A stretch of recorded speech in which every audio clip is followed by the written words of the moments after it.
श्रीमन्नारायणीयं दशकं 26 गजेन्द्रमोक्षः गजेन्द्रमोक्षम्। श्रीहरये नमः। गोपिका जीवनस्मरणं गोविन्द गोविन्द।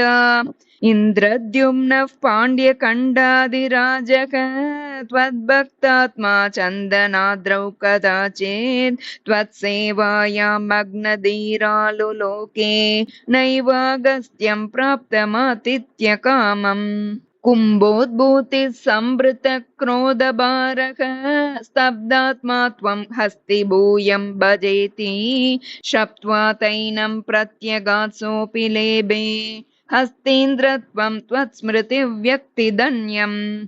दुग्धाम्बोधिर्मध्यभाजित्रिकूटे क्रीडन् शैले यूतपोऽयं वशाभिः सर्वान् जन्तूनत्यवर्तिष्ठ शक्त्या त्वद्भक्तानां कुत्र नोत्कर्षलाभः।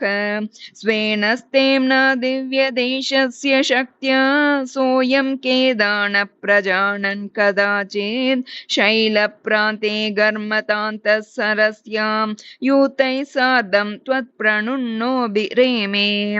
हुहुस्तावद्देवलस्यापि शापात् ग्राहीभूतस्तज्जले वर्तमानः जग्राहैनं हस्तिनं पाददेशे शान्त्यर्थं हि श्रान्तिदोषि स्वकानां। त्वत्सेवाया वैभवात् दुर्निरोधं युध्यन्तं तं वत्सराणां सहस्रं प्राप्ते काले त्वत्पदैकाग्र्यसिद्ध्यै नक्राक्रान्तं हस्तिवर्यं व्यदास्वम्।